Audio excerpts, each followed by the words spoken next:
أعوذ بالله من الشيطان الرجيم بسم الله الرحمن الرحيم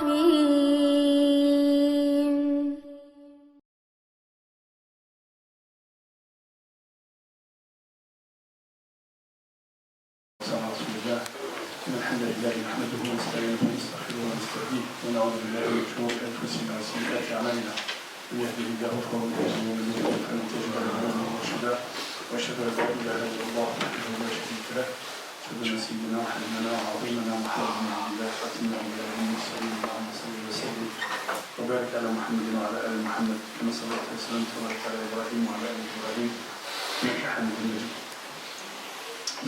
إخواني نحييكم بتحية الإسلام وتحية الإسلام السلام عليكم ورحمة الله تعالى وبركاته. Alors aujourd'hui nous sommes le 10e aujourd'hui, Yom Ashura. Bon, il y a eu une polémique sur ce que c'était hier, c'était aujourd'hui, c'était...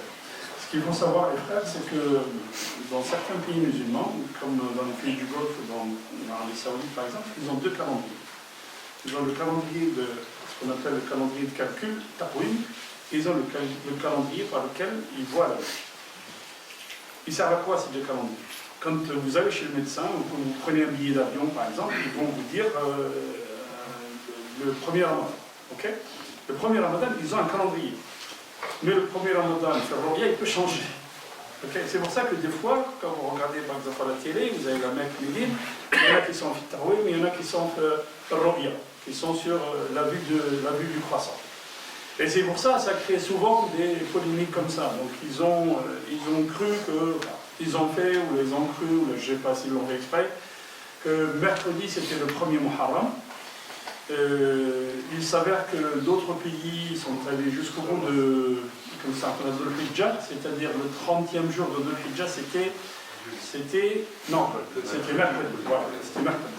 Alors, le mois lunaire, il ne comporte pas 30 jours. Le mois lunaire, c'est 29 jours. Okay, et l'exception, c'est 30 jours.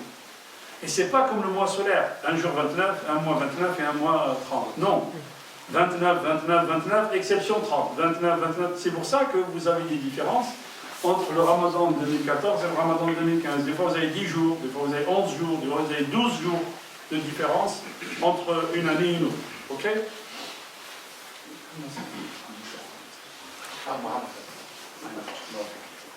Ok? Alors, Rasul sallallahu alayhi wa sallam, سئل رسول الله صلى الله عليه وسلم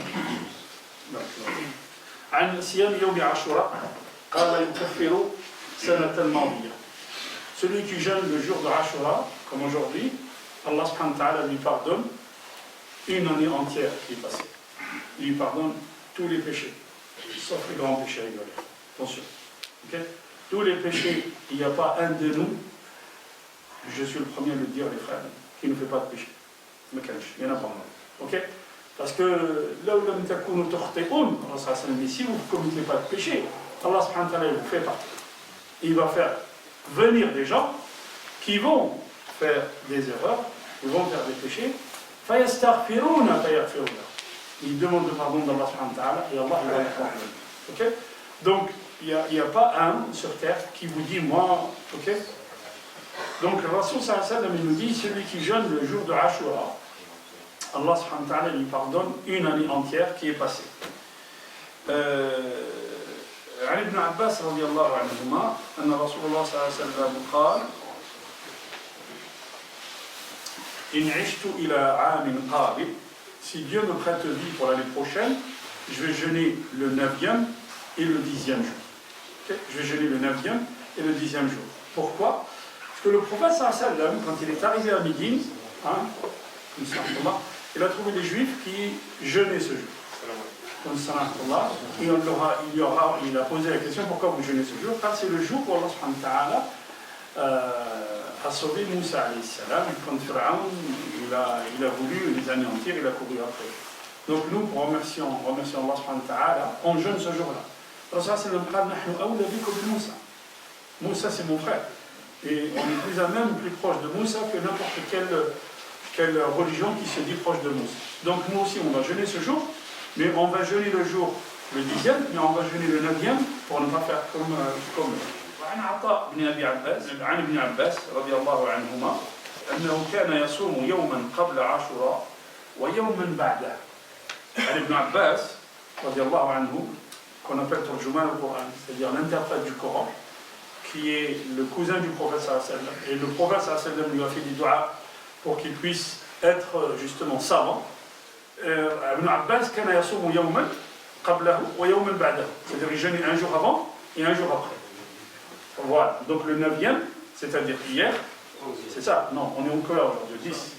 On est 10, donc 9e, c'est-à-dire hier, demain, aujourd'hui c'est Ashura, et demain, qui est le 11e. C'est la meilleure façon de jeûner Ashura.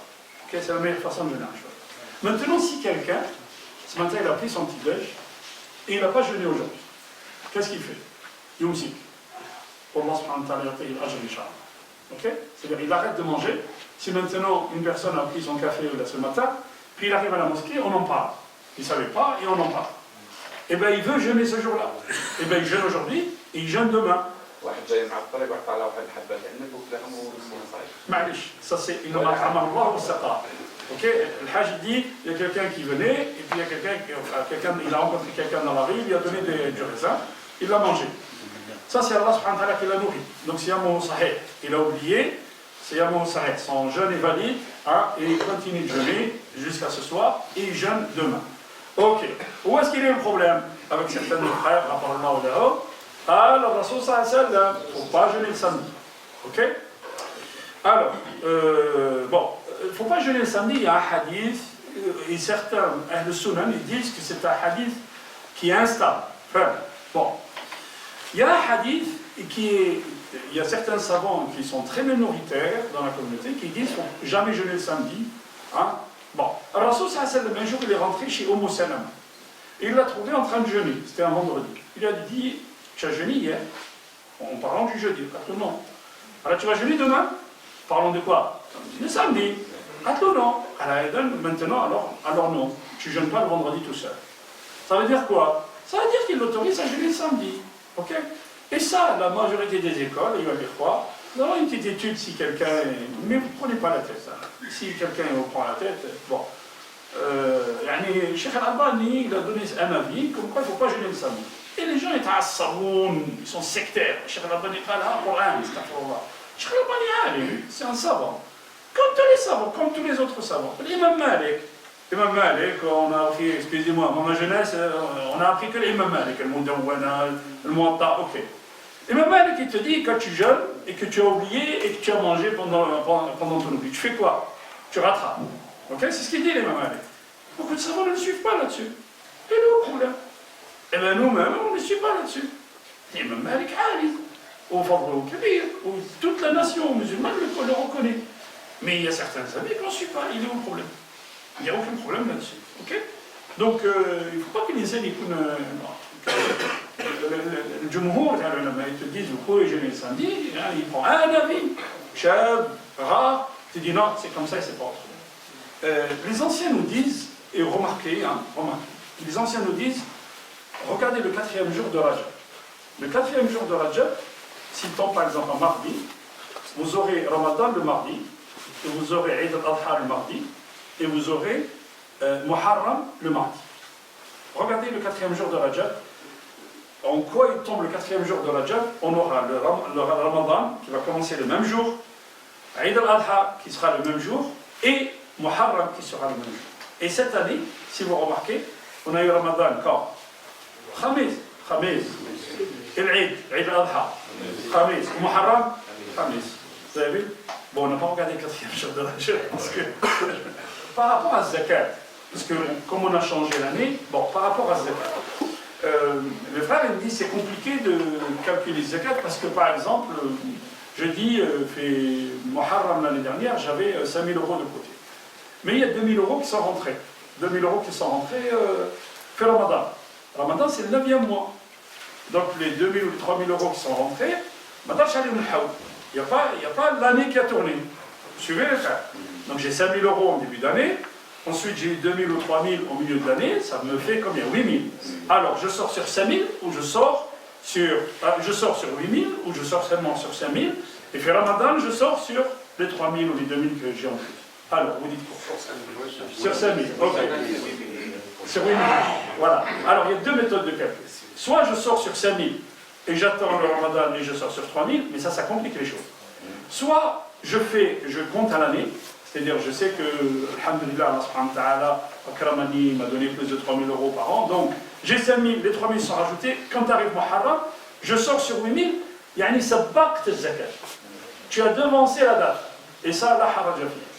Al-zakat, la tu'akhar, il ne faut pas la retarder. Mais si tu l'avances, il n'y a pas de problème. C'est clair, les frères?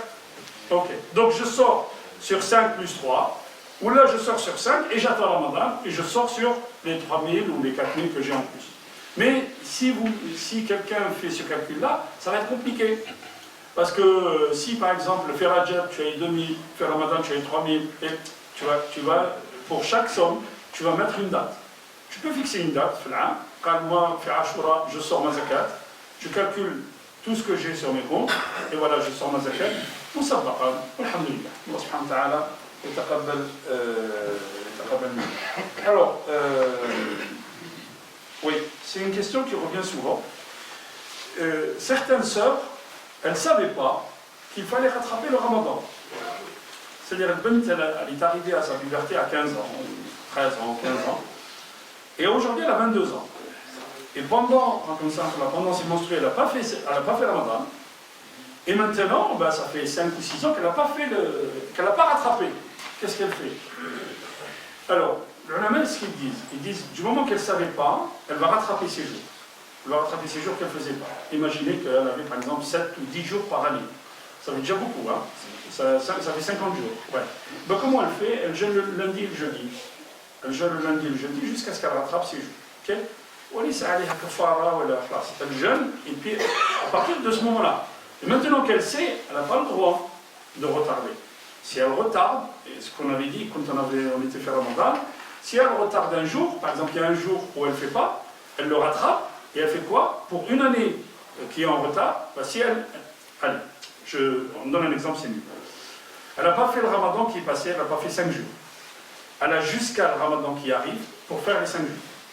Si le Ramadan arrive et elle n'a pas fait les 5 jours, donc elle va les faire après le deuxième Ramadan qui arrive. Elle fait son jour, et pour chaque jour, elle nourrit un pauvre. C'est clair? Si elle attend 2 ans, elle fait son jour, et pour chaque jour, elle nourrit 2 pauvres. C'est clair? Voilà. Donc pour chaque année, il faut qu'elle sache. تبديل سيارة بسيارة. Vous savez que تبديل الذهب بالذهب لا يجوز. فيه ربا. تبديل الفضة بالفضة. Je te donne des billes en or, et tu me donnes autre chose en or, لا يجوز. Ok? Ça c'est riba fil islam. Et si je change une voiture, je change une Clio contre une Golf, vous allez me dire. Bon, je lui rajoute de l'argent, parce que la Clio et la Golf, hein? هل يجوز ولا لا؟ يجوز نعم، لا شيء لا حرج فيه إن شاء الله. ما فيهاش ربا non. Ok? Oui, alors, khasm ad-dayn, ça aussi, il y a un problème. Sur ça, il y a une incompréhension plutôt. Quelqu'un qui a un crédit, bon, on ne parle pas de riba, on laisse de côté riba, ok. Le crédit, ce n'est pas le crédit qui est haram, c'est le riba qui est haram. Ok? Si tu fais un crédit et qu'il n'y a pas de riba dedans, il n'y a pas de problème. Ok? Quelqu'un qui a un crédit de 10 000 €, mais il a 5 000 € de côté. Est-ce qu'il sort zakat ou là? Il sort zakat, il sort zakat, même s'il a un crédit de 10 000 €. Ce qu'il doit enlever, c'est la quantité de crédit qu'il doit, c'est le montant du crédit qu'il doit verser quand arrive zakat. C'est tout. Sinon, on n'enlève pas les 10 000 €. Sinon, personne ne sortira zakat. Parce que les gens qui ont de grands commerces, ils ont tous de gros crédits. Hein. Gros crédit fournisseur, gros crédit à la banque, gros crédit, hein, je ne dis pas. Donc il ne sortira jamais zakat. Si, il sort zakat, mais on enlève le qis, on enlève la quote-part, ou le montant qu'il doit verser quand arrive la date de zakat. C'est tout. Ok les frères? Voilà, donc on a parlé d'Ashura, Inch'Allah Allah subhanahu wa ta'ala yataqabbal minna, et on a dit, celui qui est en jeûne aujourd'hui, c'est bien, c'est très bien, il continue de jeûner demain, Inch'Allah. Celui qui n'est pas en jeûne, il arrête de manger maintenant, et il continue son jeûne, Inch'Allah, et qu'Allah subhanahu wa ta'ala, il agrée nos actions, qu'il nous pardonne nos péchés. أقول قولي هذا وأستغفر الله لي ولكم واستغفروه يغفر لكم إنه غفور رحيم إن الحمد لله نحمده ونستعينه ونستغفره ونستهديه ونعوذ بالله من شرور أنفسنا وسيئات أعمالنا من يهده الله فهو المهتدي ومن يضلل فلن تجد له وليا مرشدا وأشهد أن لا إله إلا الله وحده لا شريك له وأشهد أن سيدنا وحبيبنا وعظيمنا محمد بن عبد الله خاتم الأنبياء والمرسلين اللهم صل وسلم وبارك على محمد وعلى آل محمد كما صليت وسلمت وباركت على إبراهيم وعلى آل إبراهيم إنك حميد مجيد. ما بعد أيها الإخوة الكرام لا زلنا مع أحداث الهجرة. Nous parlerons toujours, Inch'Allah, de l'effet qu'a eu sur la communauté musulmane le fait que le prophète sallallahu alayhi wa sallam il immigre, il s'exile de la Mecque à Médine. La semaine dernière, on a parlé de comment le prophète sallallahu alayhi wa sallam a programmé son expédition, comment le prophète sallallahu alayhi wa sallam a planifié son expédition. Et pourquoi le prophète sallallahu alayhi wa sallam, quand il est sorti de la Mecque, il a planifié tout, il a rendu l'amanat, les dépôts à leur ayant droit. Il a fait passer quelqu'un, le gars de Abu Bakr, sur leur pas. Il a traversé, il a pris un autre chemin. Il est resté 3 jours dans le Ghar. Pourquoi le prophète sallallahu alayhi wa sallam il a fait ça? Et pourquoi Omar ibn al-Khattab, il va voir les gens de la Mecque, il leur dit celui qui veut perdre la vie, qu'il m'attend à la sortie de la Mecque. Est-ce que le prophète est moins courageux que Omar ibn al-Khattab? Non. Le prophète sallallahu alayhi wa sallam, c'est une école. C'est une école pour la communauté musulmane qui va venir. Il nous apprend, le prophète, à tout planifier, à tout mettre en ordre. Les gens qui venaient lui ramener des informations, les gens qui passaient sur les traces, la petite fille qui venait, qui lui donnait, qui leur donnait à manger. Le prophète, sallallahu alayhi wa sallam, il faisait tout ça en nous apprenant à nous comment on doit se comporter devant des événements comme ça aussi, des événements qui sont lourds, qui sont graves. Il doit quitter sa ville natale. Et il disait, quand il a quitté la Mecque, il dit Wallahi innaki la ahabbul biladillahi ilayk. Tu es la meilleure nation, le meilleur pays que j'aime au monde. Et si ton peuple ne m'avait pas fait sortir, je ne serais jamais sorti. On a parlé aussi de Suraqa, si vous vous souvenez, des événements qui se sont produits. Suraqa ibn Malik. Suraqa, il y avait un groupe de gens d'une tribu qui était assis. Le prophète sallallahu alayhi wa sallam passait au loin. Et les gens, quand ils ont vu des chameaux passer au loin, ils disaient, on pense c'est Mohammed ça. Suraqa dit non, c'est pas Mohammed. Pourquoi? Parce qu'il savait qu'il y avait une mise à prix. Il voulait prendre la récompense pour lui-même. Et quand les autres, Suraqa a continué à discuter avec eux, et les autres, quand ils sont partis, et lui, il est allé prendre son cheval, et il vient suivre le prophète sallallahu alayhi wa sallam. Et bien sûr, le prophète sallallahu alayhi wa sallam, et Abu Bakr, quand il marchait avec le prophète sallallahu alayhi wa sallam en allant à Médine, il marchait devant, il marchait derrière, il marchait à droite, il marchait à gauche. Et le prophète, il lui dit, mais pourquoi tu fais ça? Il dit, ah Rasulullah, j'ai peur pour toi. Il y a des gens qui nous recherchent, et j'ai peur pour toi. Il a tahzani. Il lui répète ce qu'il lui a dit dans la grotte. Il a tahzani, inna Allah ma'ana. Regardez, il nous montre aussi quoi? C'est pas billah. Dans les moments les plus difficiles.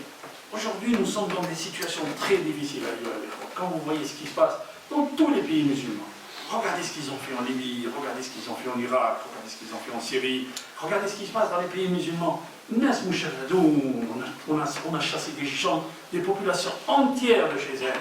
Regardez, dans ces moments les plus difficiles, on pense que jamais la communauté est arrivée à ce stade, jamais. Allah subhanahu wa ta'ala, il peut changer les choses en 1 seconde, en 3 secondes. Rasul sallallahu alayhi wa sallam, il avait cette confiance en Allah subhanahu wa ta'ala. Il dit à Abu Bakr, la tahzan, n'aie pas peur. Allah ma'ana. Idha kana Allahu ma'ana. Si Allah subhanahu wa ta'ala est avec toi, qu'est-ce que tu as perdu? Mais si Allah il est contre toi, Wallah, si tu as l'humanité entière avec toi, tu n'as rien gagné, mon frère. Suraqa, il suit le prophète sallallahu alayhi wa sallam. Et il arrive à un moment, Abu Bakr, il le voit. Il dit, ya Rasulullah, il est prêt, et s'il nous jette une flèche, il peut nous atteindre. Alors Rasul sallallahu alayhi wa sallam lève la tête au ciel et dit, Allahumma kfini, ou lakfina, bima shi'ta. Que Dieu arrête ce qu'il fait comme tu veux. Il y a Koul Suraqa, c'est lui qui raconte. Il dit, jamais de ma vie, je ne suis tombé de cheval, jamais de ma vie. Il a dit, il était en train de galoper sur un terrain dur. Et puis son cheval, il met son membre comme s'il était dans un sable mouvant. Et puis lui, il tombe. Subhanallah. Première fois, il dit, je remonte sur mon cheval. Je recommence. Une deuxième fois, il tombe. Et la 3e fois, il tombe. Il a dit, j'ai compris. J'ai compris que Mohammed, sallallahu alayhi wa sallam, il est protégé par une puissance divine peut-être, mais il est protégé. فصار يطلب الأمان. يا محمد الأمان الأمان. C'est lui qui demandait la sécurité. Donne-moi la sécurité. Alors ça me dit viens. Il vient, il dit que comme quoi il ne sera jamais touché par un musulman et jamais on ne le touchera à la Suraqa. ثم le prophète sallallahu alayhi wa sallam, qu'est-ce qu'il lui dit? كيف أنت يا سراقة وقد لبست سوار كسرى. Comment tu seras le jour où on te mettra les anneaux de Cosrès? Kisra al-Mahmoud, celui qui est aujourd'hui l'empereur sur terre, le plus grand empereur sur terre à l'époque. Le prophète sallallahu alayhi wa sallam, il fuit la Mecque. Il y a des gens qui l'ont mis à prix. Regardez, Fiqa Billah. Qu'est-ce qu'il dit à Suraqa? Il lui dit, arrivera le jour où on te mettra les anneaux de Kisra. Pas de 200 ans, pendant 300 ans. Tu seras vivant, toi aujourd'hui qui me poursuis, tu seras vivant, on te donnera les anneaux de Kisra. Dans les moments les plus difficiles, regardez, comme ça, dans les moments les plus difficiles, le prophète sallallahu alayhi wa sallam a une confiance totale en Allah subhanahu wa ta'ala. Confiance totale. Suraqa, il a un livre du prophète sallallahu alayhi wa sallam. Il a un testament comme quoi les musulmans ne doivent pas les toucher. À la conquête de la Mecque, la 8e année, il y a Ghazwat Thaqif. Les compagnons sont allés vers Thaqif qui restait, mais qui vouait une animosité aux musulmans incomparable. Ils sont allés à Thaqif. Ils l'ont attrapé. Suraqa n'était pas musulman encore. Alors moi j'ai un kitab, j'ai un livre de votre prophète. Il est là. J'ai un livre de votre prophète, mais le kitab montre. Ils lui ont montré. Alors ça c'est notre aman. Donnez-lui la sécurité. Je lui ai donné il y a 8 ans en arrière, quand il me poursuivait, je lui ai donné la sécurité. Il l'aura aujourd'hui. Alors Suraqa ibn Malik, pardon, à l'époque de Omar, quand ils ont conquis la Perse, Omar il le fait venir. Il appelle les gens. Et les gens se réunissent. Il dit à Suraqa, raconte-leur. Raconte-leur. Il dit effectivement, le jour où le prophète sallallahu alayhi wa sallam sortait de la Mecque, en fuyant, et je vous disais la semaine dernière, quand Allah subhanahu wa ta'ala il raconte l'histoire de Moussa alayhi salam, il dit que Moussa kharaja min Misra wa huwa khaif yataraqa. Il est sorti alors il avait peur. Pourquoi? Il a tué quelqu'un. Donc il avait peur qu'on le tue, Moussa alayhi salam. Et il raconte, Allah subhanahu wa ta'ala, il raconte sur Al-Qasas l'histoire de Moïse. Et comment il a trouvé la sécurité à Madian, et qu'il est resté 8 ans là-bas, et qu'il est revenu à la Mecque, qu'il est revenu en Égypte 8 ans après. Et la conquête de la Mecque va se faire 8 ans après exactement. Celui qui t'a prescrit le Coran va te rendre de là où tu es sorti. Suraqa, il se baladait entre les gens, il leur disait comme ça. Omar al-Khattab, il avait mis les anneaux dans la main, il dit, je me rappelle du jour où le prophète il m'avait dit que tu auras les anneaux de Kisra dans tes mains. Et ce jour-là, on y est, on est arrivé. Le prophète sallallahu alayhi wa sallam, c'est ce que je vous disais, dans les moments les plus difficiles, quand tu es dans les moments les plus difficiles, qu'est-ce qu'ils disent le ulama? Dans le Coran, il y a une sourate, quand tu es triste, quand tu es dans des moments difficiles, tu vas comprendre qu'Allah subhanahu wa ta'ala jamais laissera quelqu'un qui est lié à lui, jamais. فرددناه إلى أمه كي تقر عينها ولا تحزن ولتعلم أن وعد الله حق. Nous l'avons rendu à sa mère pour qu'elle ne soit pas triste et pour qu'elle sache que quand Allah subhanahu wa ta'ala il donne, quand Allah subhanahu wa ta'ala te dit je vais accomplir un ordre, haq, c'est une vérité. ولكن أكثرهم لا يعلمون. أكثر الناس لا يعلمون. الناس الذين يقتلون aujourd'hui ويمكرون السيئات ومكر أولئك هو يبور لهم عذاب شديد. Allah subhanahu wa ta'ala il nous dit ومكر أولئك هو يبور. Ils oublient qu'Allah subhanahu wa ta'ala il existe. Ils oublient qu'Allah subhanahu wa ta'ala لا تخفى عليه خافية في السماء ولا في الأرض. قولوا قولي هذا واستغفر الله لي ولكم استغفروه يغفر لكم إنه هو الغفور الرحيم. بسم الله والحمد لله والصلاة والسلام على رسول الله. الرسول صلى الله عليه وسلم il continue son chemin. Il arrive à un endroit, alors il est resté 3 jours dans la grotte. Il prend un autre chemin que le chemin habituel que prenaient les gens pour aller à Médine. Et dans le chemin qui n'était pas le chemin habituel, il rencontre une femme, une femme qui était seule dans le désert, avec 2 ou 3 chèvres. Son mari était allé chercher de la nourriture. Et Abu Bakr lui dit, est-ce que vous avez quelque chose à manger? Elle lui dit, si on avait quelque chose à manger, même pas vous poserez la question. Autrement dit, nous sommes des gens généreux. Quand on a quelque chose à manger, on partage avec le passant. Mais Allah, on n'a rien. Alors Rasul sallallahu alayhi wa sallam, il s'approche d'elle, il dit, est-ce que tu me permets de traire les chèvres qui sont là? Elle dit, vas-y, en souriant. Il dit, mais il n'y a rien. Ça fait quelques jours qu'elles n'ont rien mangé, elles n'ont rien, elles n'ont pas de lait. Alors Rasul sallallahu alayhi wa sallam, il dit, bismillah. Il commence à traire les chèvres qu'il y a là. قالت أم معبد, elle raconte, elle dit, il a rempli tous les récipients qu'il y avait dans ma tente. Tous les récipients étaient là. وشرب حتى شبع وشرب أبو بكر حتى شبع وشربت حتى شبع. Elle a dit, il a bu jusqu'à pas soif, jusqu'à ce qu'il soit rassasié. Lui, Abu Bakr et moi aussi. Quand son mari rentre, il dit, mais d'où est-ce que tu as eu tout ça? قالت زارنا اليوم رجل مبارك. Aujourd'hui, c'est quelqu'un qui a la baraka qui est passé par là.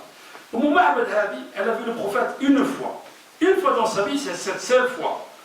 Elle a fait un poème sur le prophète. Jamais quelqu'un, malgré les compagnons qui sont restés avec le prophète des années durant, n'ont fait un poème comme celui-là. Jamais. Donc si vous voulez voir la description, le descriptif du prophète, vous lisez le poème de Umm Ma'bad. Alors Rasul sallallahu alayhi wa sallam, il arrive à Médine. Il arrive à Médine, les Médinois, tous les jours, ils sortaient pour attendre, pour voir si le prophète arrivait. Il avait pris du retard. Il est resté 3 jours dans la grotte. Il arrive à Médine, Mus'ab ibn Umayr, tous les jours, ils sortaient les gens pour aller voir si le prophète est arrivé. Toute la matinée, ils étaient là. Ils montaient sur les palmiers pour voir. Et quand le prophète n'arrivait pas, ils rentraient chez eux. Quand le temps arrivait, ils rentraient chez eux. Un jour, il y a un juif qui est resté sur le palmier. Il voit le prophète arriver. Il appelle, Ya Bani Qila. Bani Qila. Vous savez pourquoi il dit ça? Il ne les appelle pas le Aws et le Khazraj. Il dit Bani Qila, c'est-à-dire c'est une des grand-mères de Khazraj. Une de leurs grand-mères. Hada jaddukum. Ça, c'est votre part de ce qui est arrivé. Venez, le prophète est arrivé. Il arrive où? Il arrive à Quba. Première chose qu'il fait le prophète, c'est quoi? Construire une mosquée. À Quba, il construit une mosquée, il reste le lundi, le mardi, le mercredi, le jeudi, et le vendredi, il ressort pour aller à Médine. Première chose qu'il fait, construire la mosquée. Pourquoi? Parce que la mosquée, ce n'est pas seulement un lieu de prière. La mosquée, c'est un lieu où se prennent les décisions. La mosquée, c'est un lieu où on trouve refuge.